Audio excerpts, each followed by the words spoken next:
जय हिंद साथियों, कैसे हैं आप सभी। मैं प्रमेंद्र कुमार आपके अपने प्यारे परिवार मार्गदर्शन इंस्टीट्यूट में हार्दिक स्वागत करता हूं। कैसे हैं आप सभी। उम्मीद आप लोग बेहतर होंगे, पढ़ाई आप लोगों की सुचारू रूप से चल रही होगी। हम लोग नदियों के बारे में पढ़ रहे हैं और नदियों के बारे में हम प्रायद्वीपीय भारत की नदियाँ पढ़ रहे हैं। प्रायद्वीपीय भारत की नदियों के अंतर्गत हम लोग ऐसी नदियों का अध्ययन कर चुके हैं जो बंगाल की खाड़ी में अपना जल गिराती हैं। हम लोग अब अरब सागर में गिरने वाली नदियों के बारे में पढ़ रहे हैं, तो शुरू करते हैं।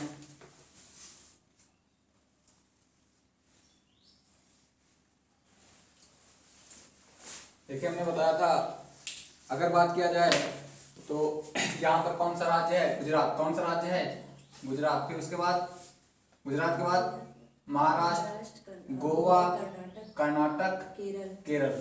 ठीक। गोवा में हमने दो नदियां बताया था। गोवा में हमने दो नदियां बताया था। कौन कौन सी। गोवा की कौन कौन सी नदियां थी। गोवा की दो थी ना, मांडवी और ज्वारी ना। देखिए, गोवा में कौन कौन सी नदियां प्रमुख थी, मांडवी और ज्वारी ना, मांडवी और ज्वारी। फिर उसके बाद कर्नाटक की कौन सी थी, कर्नाटक की कौन थी, कर्नाटक की कौन थी, गंगा वैली और सारावती या सरावती ना। और उसके साथ अगर बात करते हैं केरल की कौन सी थी, भरतपुझा और पेरियार ना। केरल की कौन सी थी, भरतपुझा और पेरियार, भरतपुझा और पेरियार। वही हम बात करते हैं आगे। हमने बताया था सबसे ऊपर कौन सी नदी आती है, लूनी। कौन सी नदी आती है, लूनी। लूनी नदी कहाँ, कच्छ के रण में अपना जल गिरा देती ना। लूनी नदी एक ऐसी नदी है जो समुद्र में नहीं गिरती ना। कौन सी नदी, सबसे ऊपर कौन सी नदी थी उस दिन बताया था, कौन सी नदी थी, लूनी। कौन सी थी, लूनी। लूनी के बाद, लूनी के नीचे कौन सी थी, साबरमती। लूनी के नीचे कौन सी थी, साबरमती। कौन सी थी, साबरमती। साबरमती के बाद कौन सी थी, माहे। कौन सी, माहे। साबरमती के बाद कौन सी थी, माहे नदी। कौन सी नदी, माहे नदी। माहे नदी के बाद क्या था, माहे नदी के बाद क्या था, विंध्य पर्वत था ना। क्या था, विंध्य पर्वत ना, विंध्य पर्वत। और विंध्य पर्वत के दक्षिण की तरफ कौन सी नदी बहती है, नर्मदा। कौन सी नदी बहती है, नर्मदा। कौन सी नदी बहती है, नर्मदा। भाई अगर हम इसकी लोकेशन से देखेंगे विंध्य पर्वत के, तो निचला हिस्सा क्या होगा, दक्षिण। तो पूछा जाए कि नर्मदा नदी विंध्य पर्वत के किस दिशा में बहती है, दक्षिण। और अगर वहीं बात करें, ये कौन सा पर्वत श्रृंखला हो गई, सतपुड़ा। कौन सा हो गया, सतपुड़ा। तो दूसरे शब्दों में हम ये भी तो कह सकते हैं कि नर्मदा नदी विंध्य पर्वत और सतपुड़ा पर्वत के बीच में बहती ना। ये कह सकते हैं, नहीं कह सकते हैं। सतपुड़ा पर्वत के दक्षिण की ओर, सतपुड़ा पर्वत के दक्षिण की ओर कौन सी नदी बहती है, ताप्ती। कौन सी नदी बहती है, ताप्ती। कौन सी, ताप्ती। यहां तक हम लोग उस दिन पढ़ चुके थे, मतलब इसका अध्ययन कर चुके थे। सबसे ऊपर लूनी नदी, लूनी के बाद साबरमती, फिर माहे, माहे के बाद विंध्य पर्वत श्रृंखला। विंध्य पर्वत श्रृंखला के दक्षिण में कौन सी नदी, नर्मदा नदी। कौन सी नदी है, नर्मदा नदी है। फिर उसके बाद नर्मदा नदी के दक्षिण में सतपुड़ा पर्वत। हम दूसरे शब्दों में ये भी तो कह सकते हैं कि नर्मदा नदी विंध्य पर्वत और सतपुड़ा पर्वत के बीच में बहती है। दूसरे शब्दों में मतलब ये भी पूछा जा चुका है कि सतपुड़ा पर्वत के किस तरफ ताप्ती नदी बहती है, तो किस दिशा में बहती है, दक्षिण में। किस दिशा में बहती है, दक्षिण में। अच्छा, अगर इन नदियों की हम बात करें, ये हमारी 6 नदियां ना, कौन कौन सी है, गोवा में कौन सी है, मांडवी और ज्वारी। वही बात करते हैं कर्नाटक में गंगा वैली और सरावती, और केरल में भरतपुझा, पेरियार। तो कभी कभी इनका क्रम पूछ लेता है, कभी कभी इनका क्रम पूछ लेता है। तो इनका कहाँ से क्रम होगा, कहाँ इनका क्रम होगा। देखिए, इसके लिए एक ट्रिक है।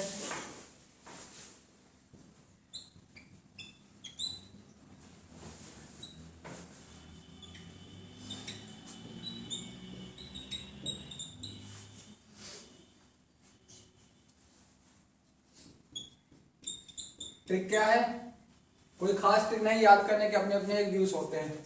मजा सजा पाने के बाद ना, क्या रियलिटी है? क्या रियलिटी है? नहीं रियलिटी। जब सजा मिलेगी तब मजा मिलेगी, पहले जब मजा मिल जाएगी फिर सजा मिलती। क्यों? अच्छा चलिए ठीक। देखो माँ से क्या हो जाएगा? सबसे पहले देखिए, पहले गोवा आता, कर्नाटक आता, केरल आता। ऊपर से अगर आएंगे तो क्या आएगा? गोवा ना। और गोवा में कितनी नदियां हैं? दो। कौन कौन सी? मांडवी और जुआरी। तो पहले क्या आएगा? माँ से मांडवी। कौन सी नदी आ जाएगी? माँ से मांडवी। समझ जाओगे? माँ से मांडवी। फिर उसके बाद जा है ना, जा से कौन हो जाएगा? जुआरी ना, जा से जुआरी। और सभी का फ्लो इधर है ना, जू से जुआरी। ठीक। अब देखो फिर कर्नाटक आता ना, क्योंकि गोवा हो गया, गोवा के बाद गुजरात हो गया, महाराष्ट्र, गोवा, कर्नाटक, केरल ना। तो कर्नाटक में कौन कौन से हैं? गंगा वैली और शरावती। अच्छा बताइए, गंगा वैली और शरावती में पहले क्या है? सा रहा है, पहले गा रहा? पहले गा ना। देखिए पहले क्या रहा? पहले क्या रहा? सा रहा ना। तो सा से शरावती, सा से शरावती ना। अभी जा या गा ना, जैसे जा या गा ना, तो इसको हम समझ लेंगे जा से गंगा वैली, जा से गंगा वैली।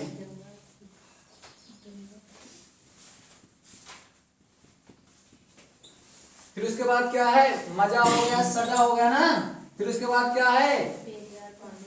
पाने ना, पासे पाने, पासे पाने। तो पासे कौन सा हो जाएगा? पेरियार। कौन सी नदी हो जाएगी? पेरियार। और बासे जी से क्या हो जाएगा? बी से भा भी बनता ना, बीएच से भा बनता है, तो पहला अक्षर हम ले लेंगे। तो फिर उसके बाद कौन सी नदी हो जाएगी? कौन सी नदी हो जाएगी? भरतपुजा। कौन सी हो जाएगी? भरतपुजा। कौन सी हो जाएगी? भरतपुजा। तो इसका एक बार सभी लोग ऐसे मैप बना लीजिए। सबसे ऊपर कौन सी नदी? लूनी। लूनी के नीचे साबरमती। साबरमती के नीचे माहे। फिर विंध्य पर्वत। फिर उसके बाद नर्मदा। फिर उसके बाद सतपुड़ा पर्वत। फिर उसके नीचे ताप्ती नदी। फिर उसके बाद माँ से मांडवी। फिर जा से ज्वारी, सा से सारावती, जा। अब देखो जा से गा भी होता है और जा भी होता है ना, तो कौन हो जाएगी? गंगा वैली। फिर पा से पेरियार और फिर बा से भरतपुजा। एक बार इसको सभी लोग बना लीजिए और एक बार इसका स्क्रीनशॉट ले लीजिए। आगे हम बात करते हैं। हम लोग ताप्ती नदी के बारे में पढ़ चुके हैं। अब इन्हीं में से सभी नदियों को हमको पढ़ना। हमने बताया था कि ये जो जहाँ से मांडवी है, जुआरी है, ये गोवा के हैं। शरावती, गंगा वैली ये कहाँ है? कर्नाटक की हैं। और पेरियार और भरतपुजा कहाँ की हैं? केरल की। हमने बताया कि आज तक इसमें से क्वेश्चन पूछे गए हैं कि ये किस राज्य की नदी है और कहाँ पर अपना जल गिराती है। आगे हम बात करते हैं। अगली हेडिंग डालो नर्मदा नदी। अगली हेडिंग डालिए नर्मदा नदी।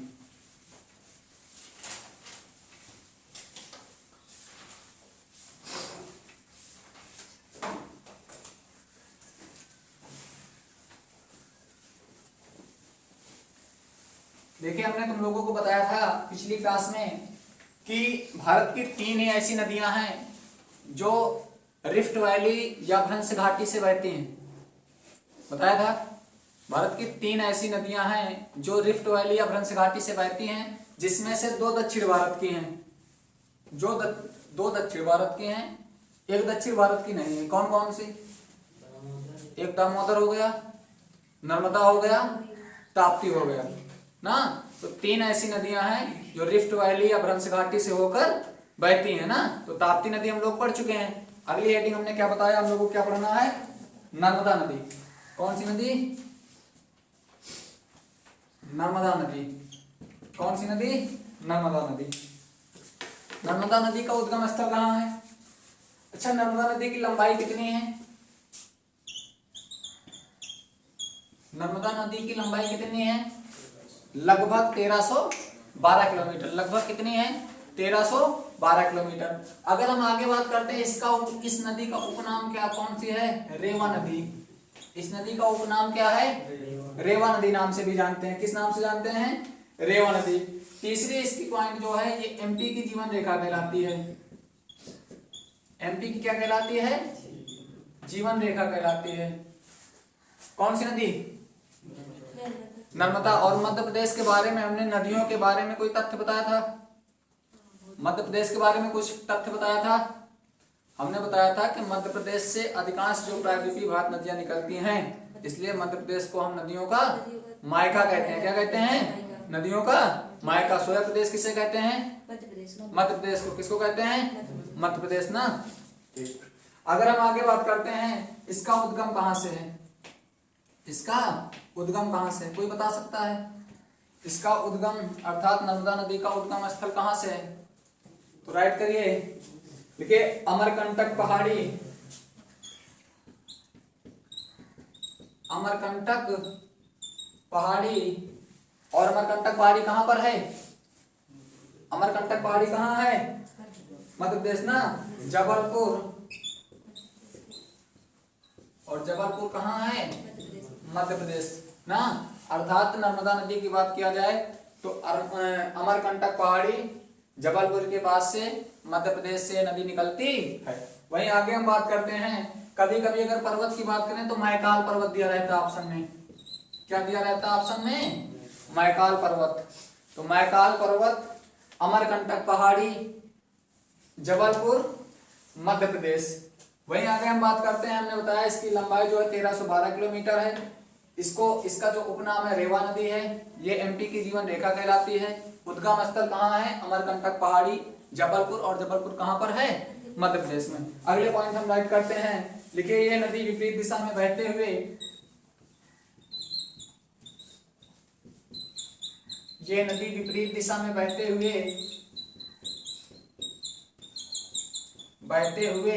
अपना जल कहाँ गिराती है?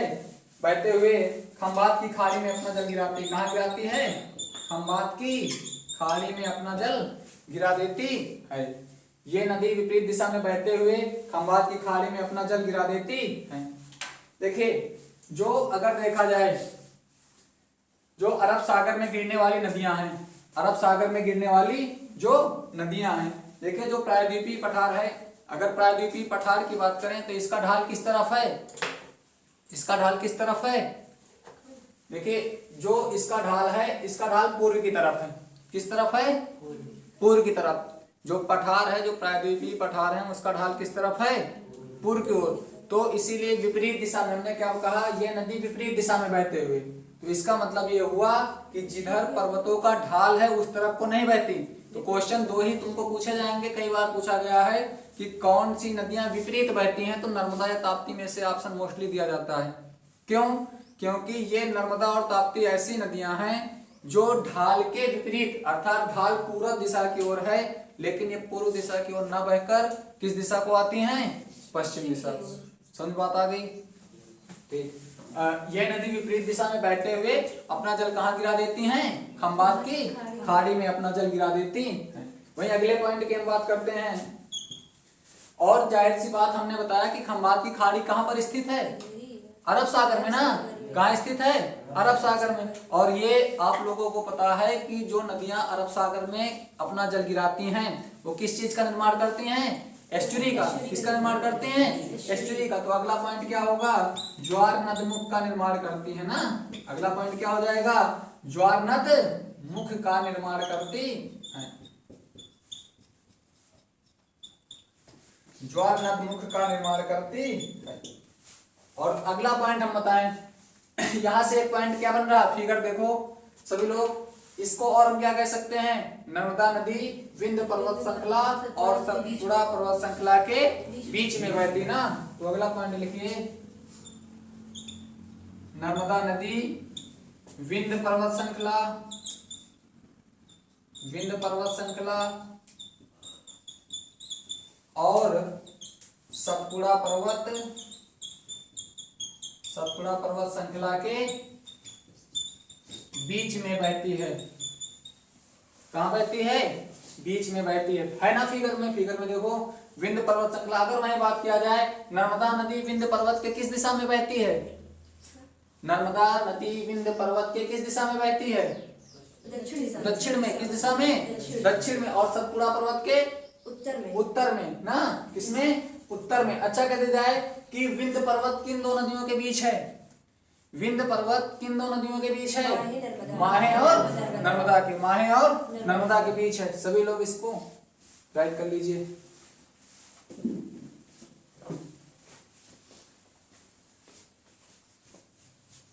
वहीं आगे हम बात करते हैं। देखिए इसी नदी पर सरदार सरोवर बांध बना है। स्क्रीनशॉट सभी लोग इसका ले लें। आगे हम बात करते हैं इसी नदी पर क्या बना है, कौन सा बांध भी बताया? सरदार सरोवर बांध। और ये किस राज्य में है? मध्य प्रदेश में। अरे भाई जाहिर सी बात है कि जरूरी थोड़ी है कि जहां से नदी निकले वहीं पर बांध बन सकता है। हाँ देखिए हमने क्या बताया, इसी नदी पर क्या है? सरदार, कौन सा बांध? सरदार सरोवर बांध ना, सरदार सरोवर बांध इसी नदी पर है ना। किस नदी पर? नर्मदा नदी पर। किस नदी पर? नर्मदा नदी पर। और तुम लोगों को पता है इसका निर्माण कब शुरू हुआ था? 1961 ईस्वी में। और यह बनकर पूरी तरीके से कंप्लीटली कब हुआ? कब तैयार हुआ? कब हुआ नहीं पता? 2016-17 में। कब? 2016-17 में। इसका उद्घाटन किसने किया? क्वेश्चन पूछा जा चुका है। अब तुम लोग बताइए, एक कॉमन सेंस लगाइए, कौन कर सकता है? मोदी जी। किसने किया है? मोदी जी। तो उद्घाटन इसका कब हुआ है? 2016-17 में। और बनना कब शुरू हुआ था?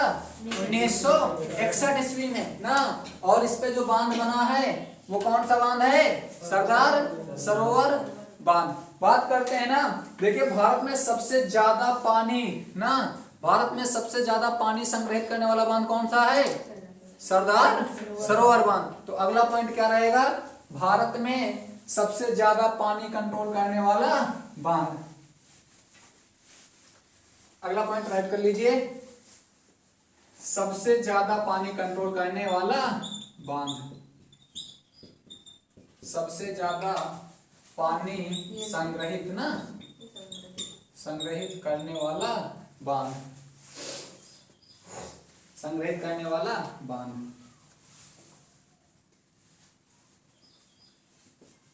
अच्छा अगर बात करते हैं नर्मदा नदी कितने राज्यों में बहती है?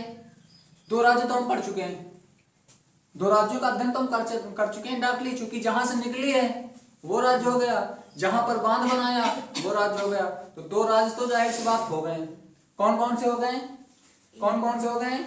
मध्य प्रदेश हो गया, गुजरात हो गया ना। तो ये 3 राज्यों में बहता है। इसकी विस्तार कितने राज्यों में है?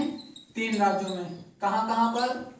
मध्य प्रदेश, मध्य प्रदेश के बाद महाराष्ट्र, महाराष्ट्र और महाराष्ट्र के बाद गुजरात, गुजरात के बाद कहां चली जाएगी? खंबात की खाड़ी में। कहां चली जाएगी? खंबात की खाड़ी में। एक बार क्वेश्चन पूछा गया है कि नर्मदा नदी का ना, नर्मदा नदी का सर्वाधिक विस्तार किस राज्य में है? नर्मदा नदी का सर्वाधिक विस्तार किस राज्य में है? एमपी में। तो अगला पॉइंट राइट करिए कि नर्मदा नदी का सर्वाधिक विस्तार, नर्मदा नदी का सर्वाधिक विस्तार किस राज्य में है? नर्मदा नदी का सर्वाधिक विस्तार, नर्मदा नदी का सर्वाधिक विस्तार किस राज्य में है? एमपी में ना। किस राज्य में है? एमपी में। ठीक, आगे हम बात करते हैं। ठीक, अगला क्वेश्चन आता है, क्वेश्चन पूछा गया है कि जबलपुर किस नदी के तट पर बसा हुआ है? तो नर्मदा। अगला पॉइंट राइट करिए, जबलपुर नर्मदा नदी के तट पर बसा हुआ है। जबलपुर, अगला पॉइंट राइट करिए सभी लोग, जबलपुर, जबलपुर नर्मदा नदी के तट पर बसा हुआ है। जबलपुर, जबलपुर किसके तट पर बसा हुआ है? नर्मदा नदी के तट पर बसा हुआ है जबलपुर। वहीं आगे हम बात करते हैं, देखिए जबलपुर के पास, जबलपुर के पास यहां पर एक जलप्रपात बनता है इस नदी पर।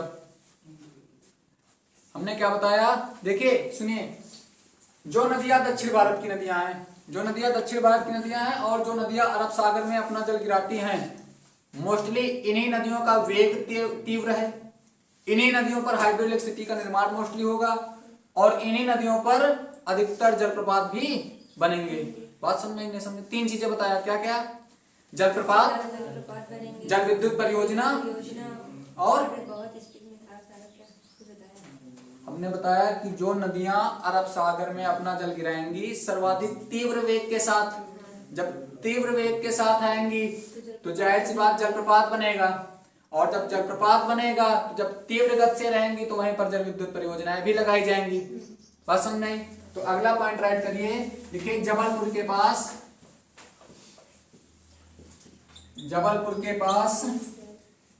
पास धुआंधार जलप्रपात या कपिलाधार जलप्रपात, कई बार क्वेश्चन पूछा गया है। जबलपुर के पास धुआंधार जलप्रपात या इसी का अन्य नाम क्या है?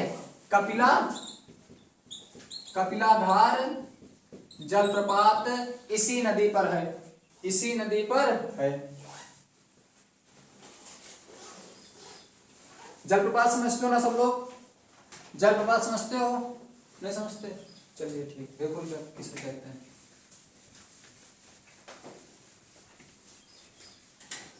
देखिए मान लीजिए कि ये कोई एक पर्वत है या फिर कोई धरातल स्थल है या कोई पर्वतीय इलाका या पठार है। अब देखिए मान लीजिए कि इसका ढाल हल्का है, इसका ढाल है। अब मान लीजिए ये ऐसी इसकी सिचुएशन है, तो यहां से कोई नदी ऐसे आ रही है, ये हमारा क्या हुआ?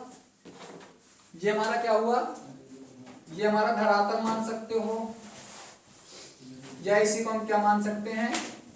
पठार। क्या मान सकते हैं? पठार। अब मान लीजिए कि कोई एक नदी है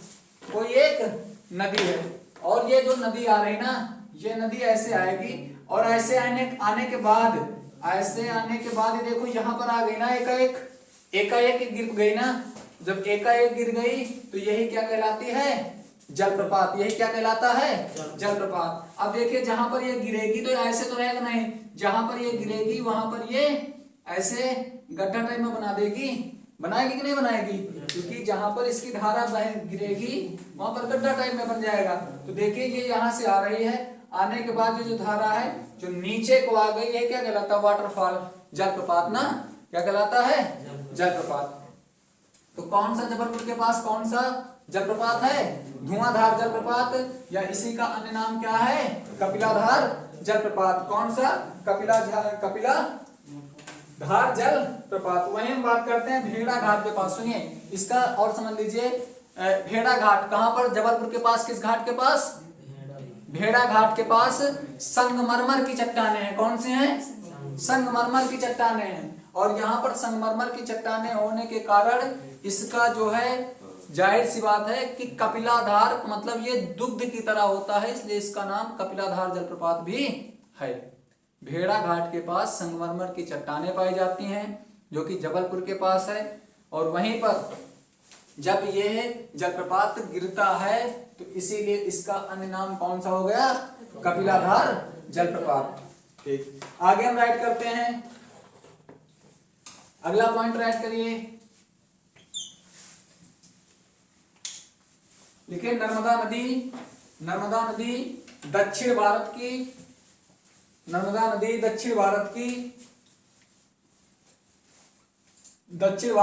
तीसरी सबसे बड़ी नदी है।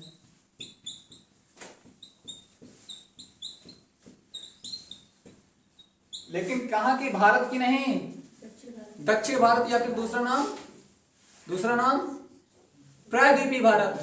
दूसरा नाम प्रायद्वीपीय भारत।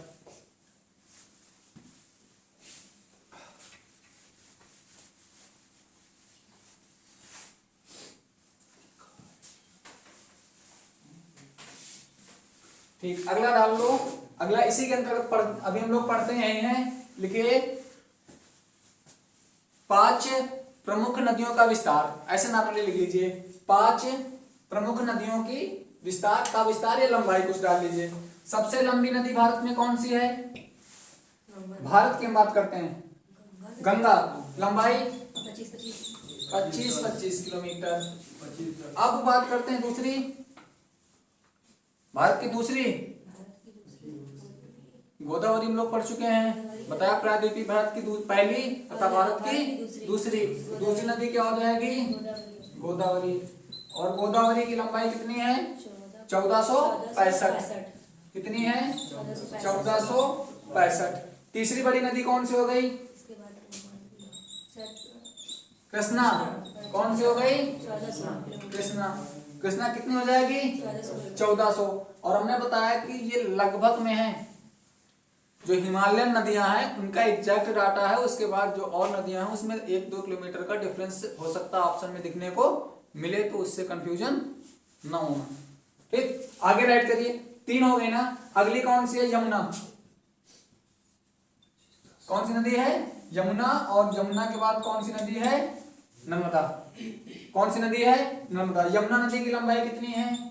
1376 किलोमीटर। कितनी है? 1376 किलोमीटर। और नर्मदा भी हम लोग पढ़े ना, नर्मदा की कितनी बताया था? 1312। ये तो बताया है, एक बार देखो कितना बताया? 1312 किलोमीटर। अच्छा अब बताइए, तो दक्षिण भारत की कौन सी नदी है? ये कौन सी नदी है? तीसरी ना। तो दक्षिण भारत की कौन कौन सी? पहली नदी कौन सी हो गई?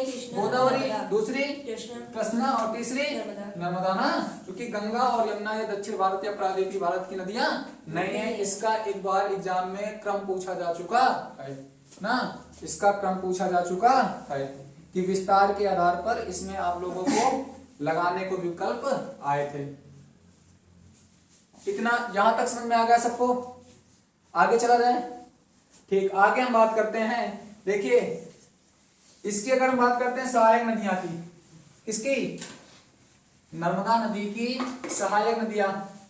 अगला पॉइंट लिखिए, सहायक नदियां। सहायक नदियां लिखिए, तवा, बरनेर।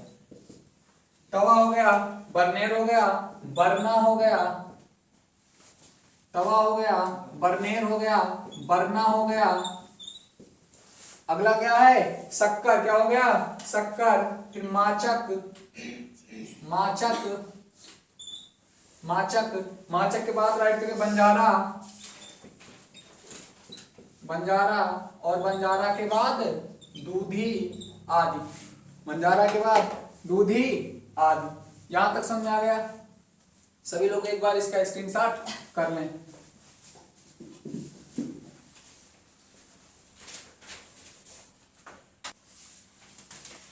सभी लोग इसका स्क्रीनशॉट कर लें। आगे हम बात करते हैं अगली हेडिंग, माहे। अगली हेडिंग हम लोग कौन सी, अगली नदी हम लोग कौन से पढ़ेंगे? माहे। और माहे नदी के बारे में हमने बताया है कि माहे नदी, माहे नदी क्या करती है? क्या करती है? कोई बता सकता है? कोई इंपॉर्टेंट फैक्ट उसका क्या था? इसको लिखा चुके हैं हम पहले भी, जब हम लोग भारत का भौगोलिक विस्तार पढ़ रहे थे, भारत का भौगोलिक परिचय पढ़ रहे थे। Tropic of cancer. तो क्या करती है ट्रॉपिक ऑफ कैंसर को? दो बार ना। अगला अगली हेडिंग डालो। ऐसी नदी से लिम्पोपो नदी है ना, वो दूसरी है, मकर रेखा को काटती है। अच्छा। देखिए मिक्स किए दे रहे हुआ है सब लोग, मिक्स वेज ज्यादा अच्छी लगे क्या सब्जी? ठीक, अगली हेडिंग डालिए, माहे नदी। कौन सी नदी? माहे नदी। अगली हेडिंग राइट करिए सभी लोग, माहे नदी। देखिए माहे नदी की जो लंबाई ना, देखिए माहे नदी की लंबाई 580 किलोमीटर है। कितनी है? 580 किलोमीटर। और इसका उद्गम कहां से है? इसका उद्गम स्थल कहां से है? विंध्याचल पर्वत श्रृंखला। कहां से है? विंध्याचल पर्वत श्रृंखला। उद्गम कहां है? विंध्याचल पर्वत श्रृंखला। विंध्याचल पर्वत श्रृंखला। विंध्याचल पर्वत श्रृंखला। और कहां पर? राज्य कौन सा है? एमपी। राज्य कौन सा है?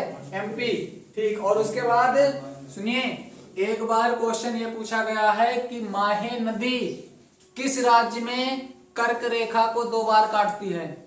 माहे नदी किस राज्य में कर्क रेखा को दो बार काटती है। तो पहली चीज तो हम ये पढ़े इसका विस्तार कहाँ ना। अगला पॉइंट राइट करिए विस्तार।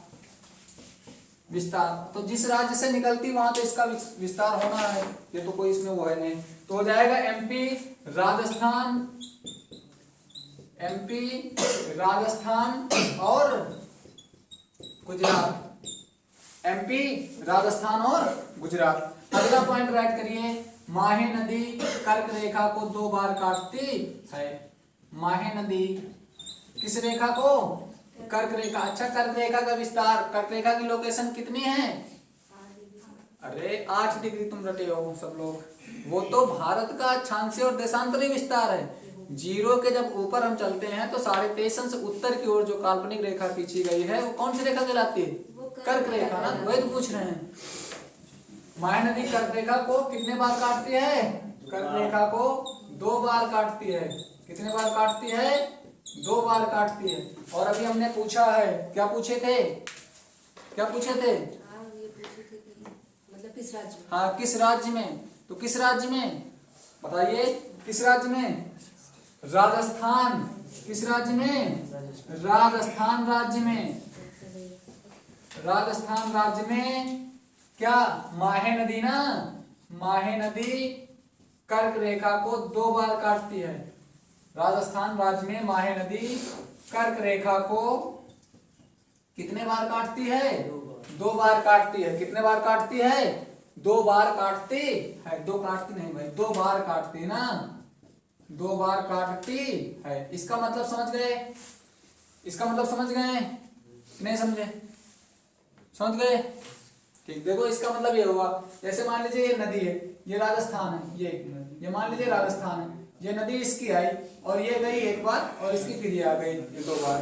बात समझ में आ गई नहीं समझ में? 2 बार काटती है। वहीं अगर हम बात करते हैं इसकी सहायक नदियों के बारे में, तो सहायक नदियां लिखिए सोम और सहायक नदियां इसका राइट करिए। सहायक नदी में इसकी राइट करिए सोम और जाखम। सोम और जाखम, सोम और जाखम इसकी प्रमुख सहायक नदियां हैं। सहायक नदियों के बारे में समझते हो ना किसे कहते हैं? जो नदी उसमें आकर मिलेंगी ना वो सहायक नदी, और जो बाहर चली जाती है उससे उसे असहायक नदी। असहायक कहते हैं ना। ठीक। तो सहायक नदी कौन सी हुई? सोम और जाखम। कौन सी नदी हुई? सोम और जाखम। ठीक। अगला पॉइंट राइट करिए, ये अपना जल कहाँ गिराएंगी? गल्फ ऑफ खंभात ना। देखिए गल्फ ऑफ खंभात में अपना जल गिरा देती है। गल्फ ऑफ खंभात में जल गिरा देती है। और ये एकमात्र नदी है ना जो कर्क रेखा को 2 बार काटती है। तो क्वेश्चन दूसरी भाषा में दूसरे तरीके भी पूछा जा चुका है। क्या पूछा जा चुका है? कौन सी एकमात्र ऐसी नदी है जो कर्क रेखा को 2 बार काटती है? तो कौन सी नदी है? माहे नदी। कौन सी नदी है? माहे नदी। ठीक। इसका स्क्रीनशॉट एक बार सभी लोग कर लीजिए।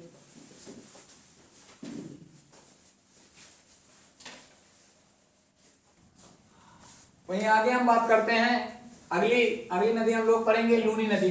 कौन सी नदी? लूनी नदी। तो अगली हेडिंग सभी लोग डालिए लूनी नदी। कौन सी नदी? लूनी नदी। लूनी नदी की लंबाई कितनी है? 500 किलोमीटर। कितनी है? 500 किलोमीटर। तो अगली नदी डालो सब लोग लूनी नदी। कौन सी नदी? लूनी नदी। लूनी नदी की लंबाई हमने कितना बताया? लगभग 500। और इसका उद्गम स्थल इसका कहाँ होगा? राइट करिए उद्गम। लिखिए अजमेर, अरावली, अजमेर, अजमेर ना, अजमेर। और ये अजमेर कहां पर है? राजस्थान। कहां पर है? राजस्थान। अर्थात अरावली पर्वत श्रृंखला निकट अजमेर, और अजमेर कहां पर है? राजस्थान। कहां पर है? राजस्थान। आगे बात करते हैं, अगला पॉइंट डालिए, मरुस्थल की प्रमुख नदी। अगला क्या बताया हमने, मरुस्थल की प्रमुख नदी। मरुस्थल की क्या है, प्रमुख नदी है। आगे वही हम बात करते हैं, अगला पॉइंट,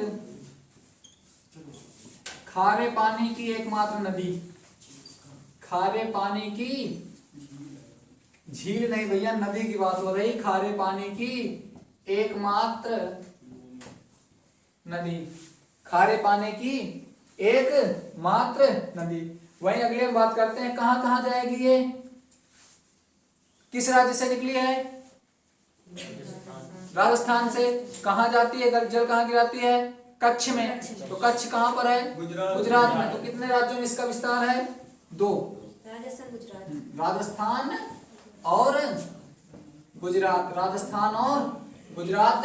और उसके बाद ये कहां जाती है, कच्छ के रण ना, कच्छ के रण। हाँ बात समझ में आई, कहां अपना जल गिराती है, कच्छ के रण। अगली लाइन से लिखो, एकमात्र ऐसी नदी, एकमात्र नदी जो समुद्र में जल नहीं गिराती, जो समुद्र में जल नहीं गिराती। तो जल कहां गिराएगी, कहां गिराएगी, कच्छ के रण में। कहां गिराएगी, कच्छ के रण में। कच्छ का रण या कच्छ के रण, और कच्छ का रण या कच्छ के रण कहां पर है, गुजरात में है। कहां पर है, गुजरात में। देखिए लूनी नदी के बारे में, लंबाई कितनी है, 500 किलोमीटर। कहां से निकलती है, अरावली, अजमेर, राजस्थान, अर्थात अरावली पर्वत, अजमेर, निकट अजमेर, राजस्थान। देखिए कहीं कहीं पर नाग पहाड़ी भी पूछ लिया गया है, ऑप्शन में दिया गया है। क्या दिया गया है, नाग पहाड़ी। नाग पहाड़ी के निकट से भी, तो वहां पर साइड में सभी लोग राइट कर लीजिए, नाग पहाड़ी। आगे हम बात करते हैं, मरुस्थल की प्रमुख नदी है और खारे पानी की एकमात्र नदी। आगे हम बात करते हैं, कितने राज्यों में विस्तार है, 2। कौन कौन से, राजस्थान, फिर उसके बाद गुजरात, और गुजरात के बाद कहां चली जाएगी, कच्छ के रण में। और हमने बताया कि ऐसी नदी जो समुद्र में अपना जल नहीं गिराती, तो कहां गिराएगी, कच्छ के रण। और कच्छ के रण कहां है, गुजरात में। सभी लोग इसका स्क्रीनशॉट कर लें।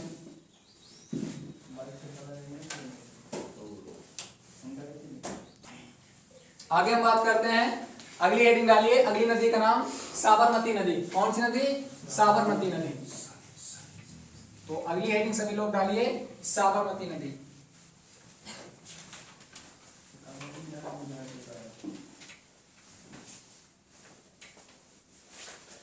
अगली नदी डालिए सब लोग, कौन सी नदी,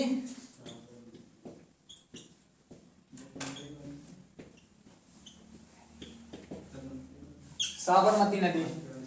राइट करिए सभी लोग, साबरमती नदी लिखिए। उद्गम, इसका उद्गम राइट करिए, उद्गम स्थल इसका कहां पर है, राइट करिए सभी लोग, अरावली पर्वत। कौन सा पर्वत, अरावली पर्वत, उदयपुर, उदयपुर, मेवाड़।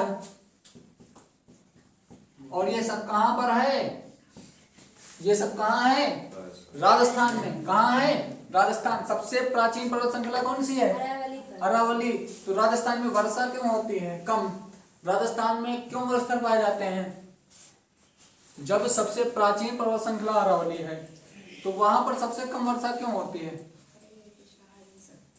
देखिए जो अरावली पर्वत श्रृंखला है, जो मानसूनी पवनें चलती हैं उसके समानांतर है, उसके समानांतर। तो जब समानांतर है, तो जब उसमें पवनें टकराएंगे नहीं, मानसून टकराएगा नहीं, तो मानसून निकल जाएगा। समझ में बात आई, ठीक। तो इसका उद्गम कहां पर है, अरावली पर्वत, निकट उदयपुर, मेवाड़, राजस्थान। आगे हम वही बात करते हैं, इसका विस्तार कितने राज्यों में है, तो इसका विस्तार 2 राज्यों में है। कौन कौन से राज्य हैं, राजस्थान, राजस्थान और गुजरात। विस्तार कहां कहां, राजस्थान और गुजरात। फिर उसके बाद देखिए, गुजरात की राजधानी क्या है, गांधीनगर ना, गुजरात की राजधानी। तो लिखिए गांधीनगर, और अहमदाबाद इसी नदी के तट पर बसे हुए हैं। कौन कौन से हमने बताया? गांधीनगर, और अहमदाबाद। हाँ, गांधीनगर और अहमदाबाद इसी नदी के तट पर बसे हुए हैं।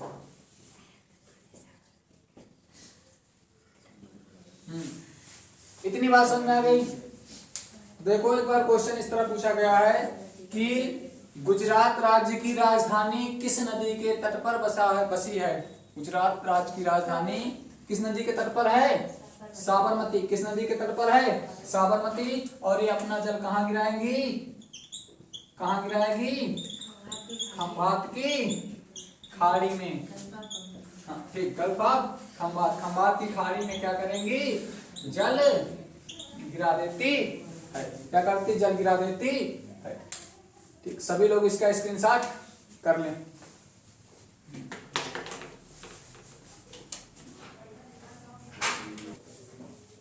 आगे हम बात करते हैं। हम लोग हेडिंग, प्रमुख हेडिंग हम लोगों की कौन सी थी? प्रमुख हेडिंग कौन सी थी? अरब सागर में गिरने वाली नदियां ना, यही तो हम लोग पढ़ रहे थे। मेन हेडिंग हम लोगों की क्या थी? अरब सागर में गिरने वाली नदियां। अब अरब सागर में गिरने वाली नदियों के साथ साथ हम अगली हेडिंग, इसी में साइड हेडिंग सभी लोग डालिए। सह्याद्री, सह्याद्री या पश्चिमी घाट से निकलने वाली नदियां। मेन हेडिंग हम लोग कौन सा पढ़ रहे हैं? मेन हेडिंग क्या है? अरब सागर में गिरने वाली नदियां ना, यही तो पढ़ रहे हैं। और हमने क्या बताया कि इसके अंतर्गत हम लोग पढ़ेंगे, साइड हेडिंग फिर से डालिए, सह्याद्री, साइड हेडिंग डालिए, सह्याद्री आबलिक पश्चिमी घाट से निकलने वाली नदियां। सह्याद्री या पश्चिमी घाट से निकलने वाली नदियां।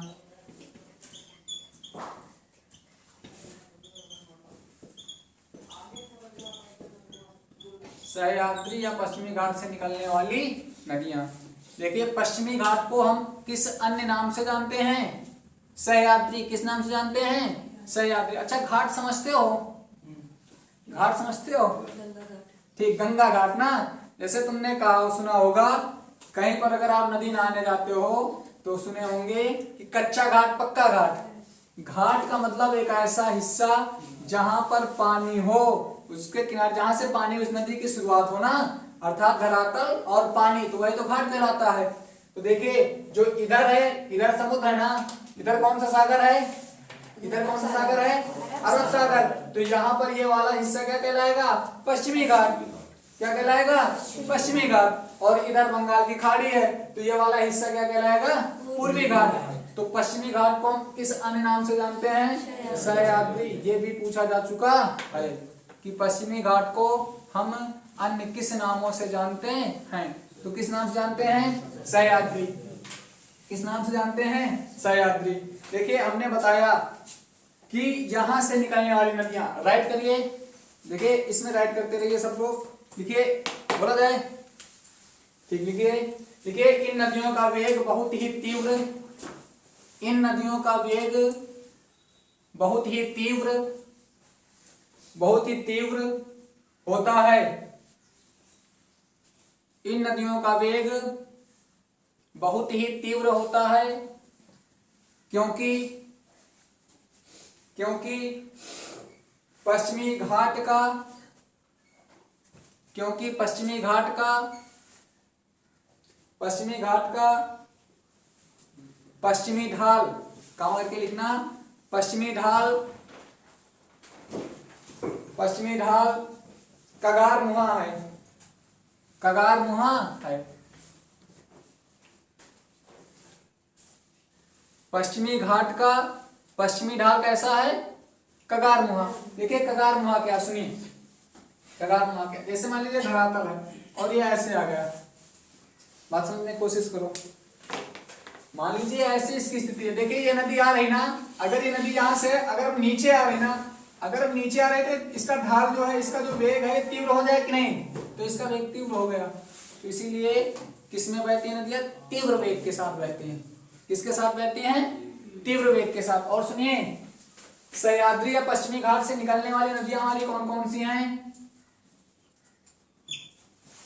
कौन कौन सी हैं? मांडवी है, जुआरी है, शरावती है, गंगा वैली है और पेरियार है, भरतपुझा है।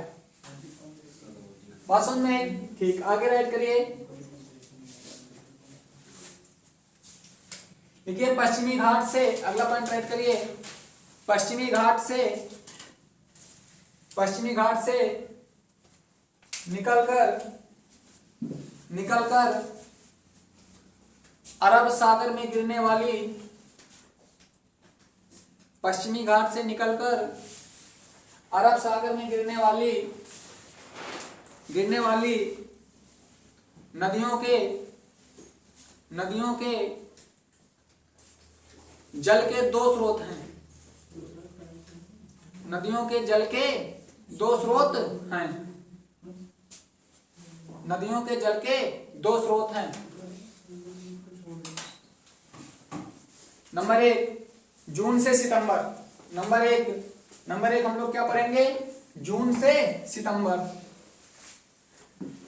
जून से, एक जगह हिंदी में लिख गए, एक जगह इंग्लिश में, तो समझ जाओ। जून से सितंबर। ठीक, अच्छा बताइए जून से सितंबर ये कैसी अवधि है? जून से सितंबर कैसी अवधि है? वर्षा का समय है ना ये। तो लिखिए दक्षिणी पश्चिमी मानसून, इसमें राइट करिए दक्षिणी पश्चिमी मानसून। कौन सा मानसून?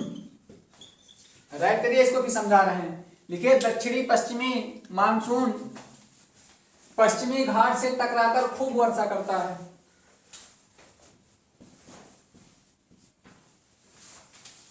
पश्चिमी घाट से टकराकर खूब वर्षा करता है। तो एक आय का, सॉरी, वर्षा का स्रोत ये हो गया, जल का स्रोत। अच्छा ठीक, इधर सुनो सब लोग। रीजनिंग में तुम लोगों ने क्या पढ़ा होगा? दक्षिण पश्चिम कौन सा दिशा कहलाता है?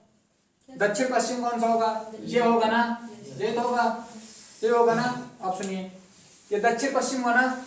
ठीक, अब देखिए जैसे दक्षिणी पश्चिमी मानसून उठा ना, ये दक्षिणी पश्चिमी मानसून उठा और ये ऐसे जा रहा, तो यहाँ ये कौन सा घाट है? ये कौन सा घाट है? पश्चिमी घाट ना। तो ये कौन सा मानसून हुआ? ये कौन सा मानसून हुआ? दक्षिण पश्चिम मानसून ना। और दक्षिण पश्चिम मानसून जब जाएगा तो इसको आगे कौन सा घाट मिल जाएगा? पश्चिमी घाट। कौन सा घाट हो जाएगा? मिलेगा पश्चिमी घाट। तो जब दक्षिणी पश्चिमी मानसून जाएगा और पश्चिमी घाट से जब टकराएगा तो वहां पर अत्यधिक वर्षा होती। तो एक तो वर्षा का स्रोत मतलब जल का स्रोत ये हो गया। समझ बात आई? कहां तक लिखा? खूब वर्षा करता है या करता है। नंबर 2 देखिए सूखे महीनों में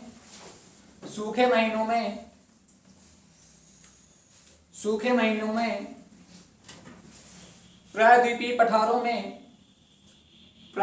पठारों में संचित जल रिसा करता है। संचित जल रिसा करता है।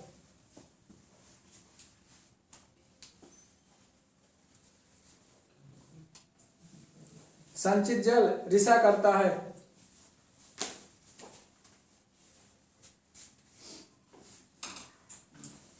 हो गया? ठीक, आगे कुछ हम लोग वन लाइनर लिखते हैं। राइट करिए। लिखिए केरल की सबसे लंबी नदी भरतपुझा है। केरल की सबसे लंबी नदी कौन सी है? भरतपुझा है। क्वेश्चन पूछा जा चुका है। केरल की सबसे लंबी कौन सी नदी है? भरतपुझा है। केरल की सबसे लंबी नदी कौन सी है? भरतपुझा। अगला पॉइंट राइट करिए, ज्यादा तेज तो नहीं है। अगला पॉइंट राइट करिए। केरल की दूसरी सबसे लंबी नदी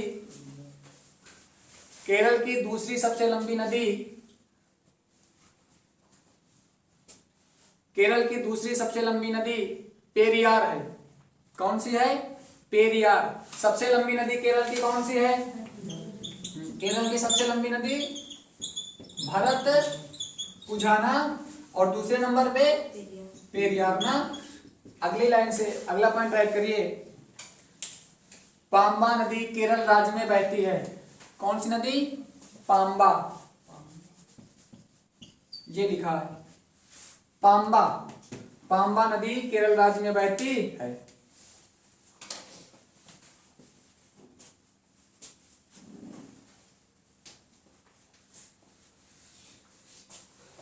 हो गया, यहां तक राइट कर चुके? ठीक, अगली लाइन से राइट करिए। लिखिए सारावती नदी। सारावती नदी, सारावती नदी किस राज्य में है? किस राज्य में है? सारावती और गंगावली कहाँ है? कर्नाटक ना? कहाँ पर है? कर्नाटक। लिखिए सारावती नदी पर जोग जलप्रपात, जोग जलप्रपात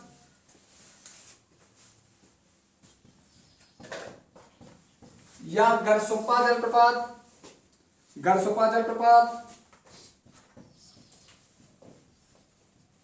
या महात्मा गांधी जलप्रपात, या महात्मा गांधी जलप्रपात निर्मित है, निर्मित है या बना है, कुछ भी राइट कर लीजिए।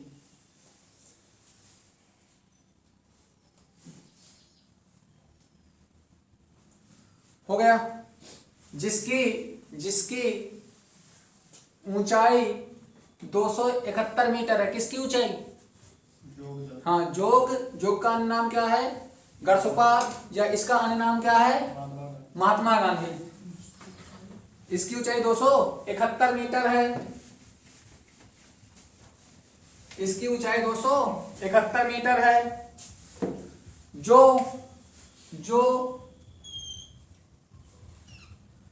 जो भारत का सबसे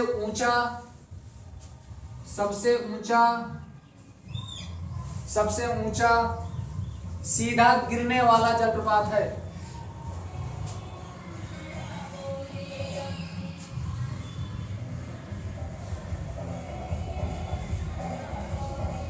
लेकिन ऊंचा जलप्रपात है। हो गया यहां तक? सभी लोग राइट कर चुके हैं? लिखिए लेकिन सबसे अधिक ऊंचाई पर कुंची कला जलप्रपात है। सबसे अधिक ऊंचाई पर कुंची कला जलप्रपात है।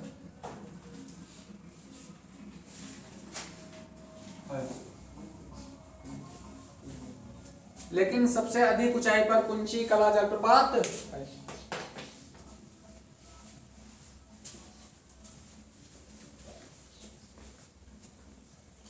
ज्यादा समझ। देखिए आगे हम बात करते हैं। देखिए हमने बताया कि सबसे जो सीधी धारा में गिरने वाला जलप्रपात है वो कौन सा है? जो गरसोप्पा या फिर महात्मा गांधी जलप्रपात। लेकिन सबसे अधिक ऊंचाई पर स्थित जलप्रपात कुंची कला जलप्रपात। देखिए इसको हम लोग फिगर के माध्यम से समझते हैं। देखिए जैसे एक ये धरातल है, ये पठार है, यहाँ पर ये मान लीजिए कोई नदी आ रही है और ये नदी देखिए यहाँ पर गिरा तो ये जलप्रपात बन जाएगा ना। तो देखिए ये यहाँ से सीधे आ गया ना, ये सीधे गिरा ना, तो ये जो सीधे गिरा तो ये इसकी जलप्रपात की ऊंचाई कहलाएगी। क्या कहलाएगी? जलप्रपात की ऊंचाई कहलाएगी। तो ये सीधे गिरने वाला हुआ, तो ये कौन सा हो गया? जोग। ये कौन सा हो गया? जोग। अभी हमने बताया कि सबसे ऊंचा कौन सा है? सबसे ऊंचा कौन सा है? हाँ, कुंची कला। अब देखिए जैसे मान लीजिए कि ये है ना, ये यहां से आया, ये यहाँ ढाल पे आया, फिर उसके बाद ये फिर आया ना, ये फिर ढाल पे आया, ये फिर आया, ये ढाल पे आया ना। तो इसकी ऊंचाई जो ये जलप्रपात है, इसकी ऊंचाई ये यहां तक हुई ना, ये इसकी ऊंचाई यहां पर हुई ना। लेकिन ये देखिए सीधी धारा में नहीं गिर रहा, कुंची कला सीधी धारा में नहीं बह रहा। तो दोनों में डिफरेंस फिगर के माध्यम से थोड़ा बहुत समझ आया?